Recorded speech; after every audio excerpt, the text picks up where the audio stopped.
बिस्मिल्लाहिर्रहमानिर्रहीम। अस्सलाम वालेकुम दोस्तों, अगर बच्चों में शदीद एलर्जी वाली हालत शुरू हो जाए, जैसा कि बहुत ज़्यादा छींकों का शुरू होना, नाक का बहना, नाक का बंद होना, नाक में खारिश का शुरू होना, इसी तरह स्किन पर एलर्जी की वजह से खारिश का शुरू होना और स्किन का सुर्ख होना और सोजश का आ जाना, ऐसी हालत में बच्चों को एवल सिरप का इस्तेमाल बहुत ज्यादा फायदेमंद साबित होता है। एवल सिरप की कंपोजिशन में शामिल है फिनरामिन मिलेट 15 mg पर 5 ml। फिनरामिन जो कि मुकाबला करती है हिस्टामिन के साथ, ताकि वो H1 रिसेप्टर के साथ पहले बाइंड करे, लेकिन अगर फिनरामिन पहले H1 रिसेप्टर के साथ बाइंड करे तो वो वहां पर एज ए इनवर्स एगोनिस्ट काम करती है, मतलब एलर्जी से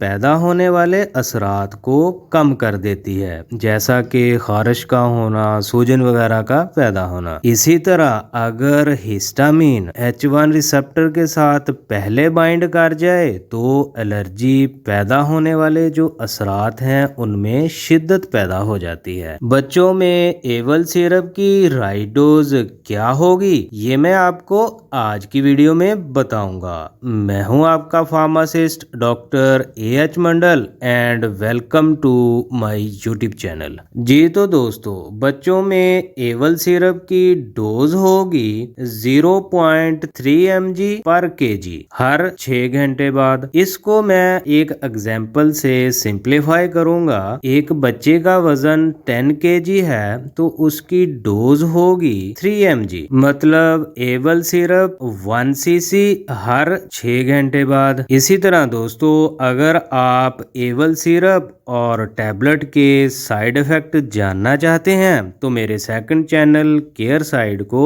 विजिट करें और वीडियो का लिंक डिस्क्रिप्शन में मौजूद है। जी तो दोस्तों, वीडियो अगर अच्छी लगी है तो कमेंट कर दें और मेरे चैनल को सब्सक्राइब कर दें। अब मिलते हैं नेक्स्ट वीडियो में।